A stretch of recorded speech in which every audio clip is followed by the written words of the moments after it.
Now that Cliven Bundy has melted down with his on-air, what was originally quoted but eventually recorded and placed on air racist rants, the Bundy Ranch controversy, I would guess, is likely to dissipate a little bit. Let's certainly hope so, because it was heading for tragedy. Let's hope that now that even Sean Hannity has been forced to call his remarks abhorrent, and so many of his other political supporters have distanced themselves from him, that at least this particular incident, which had all the inklings of turning violent, will ease up a little bit. That's good news. But the question is, why did this happen? As you know, on this show, on the 0 Hour, we believe there are underlying economic and political forces behind the headlines other than just people are nuts. Now, people may be nuts, but why do certain nuts people get in the headlines while all sorts of other nuts people don't?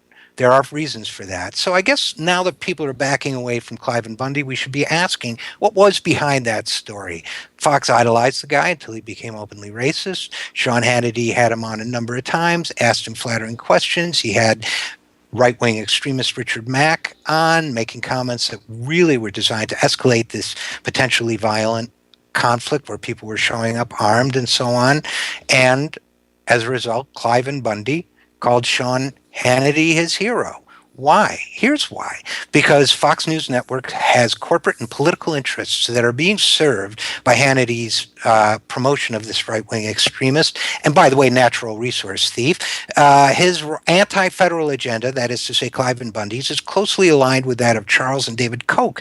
As we all know, they're major Republican donors, and they're behind the ALEC movement to overtake state government and to make sure that state governments push corporate-friendly agendas. Now, that ALEC puts a lot of money into state races, which the left has sometimes tended to neglect, so that it can pack state houses and let state legislatures with friendly politicians. As part of that, it's also trying to push back against federal ownership of public lands by saying they should be turned back to the states. That happens to be Cliven Bundy's opinion. That happens to be the opinion of the man who's gotten so much airtime on Fox News, despite his extremism and tendency to violence. So you see how it's beginning to all fit together? Now, where do the Koch brothers individually fit in this? The Institute for Public Accuracy studied them, and here's what they said. Georgia Pacific does extensive logging on public lands. Georgia Pacific is owned by the Koch brothers. Private logging of America's national forests is a heavily subsidized form of corporate welfare. This is Institute for Public Accuracy. Logging companies such as Georgia Pacific strip lands bare, destroy vast acreages, and pay only a small fee to the federal government in proportion to what they take from the public. They do not operate in the free market when they log public forests. Okay, that's the end of the Institute for Public Accuracy quote. Now, can you imagine how this for-profit despoiling of a public resource, the public lands, will increase if the Koch brothers get their way and federal lands are turned over to state governments? That's why ALEC and its friendly groups are pushing laws that would demand that. It's bad citizenship, but it's very smart business. Think about it. It's a lot cheaper and easier to buy state governments than it is to take over the federal government. It's much less likely to be noticed, and they've already gone a long way towards doing it. So they're just maximizing the investment they've already made. Now, we could predict this, but the combined lure of potential Koch money and melodrama and television cameras led a lot of Republican politicians to flock to the Bundy Ranch to get their airtime. It led others like Rand Paul to celebrate Cliven Bundy before we saw what he was really about, which is racism, as if that's a surprise.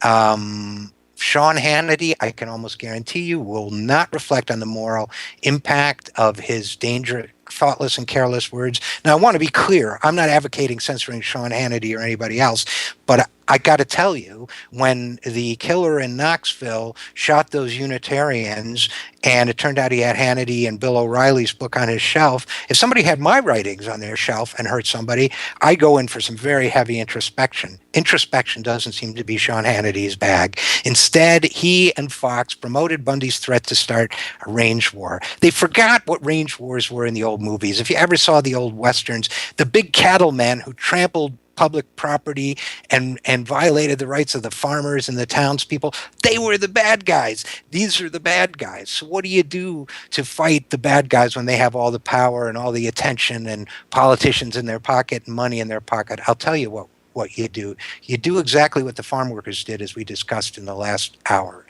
You organize. I'm RJ Eskow, and we will be right back on the Zero Hour.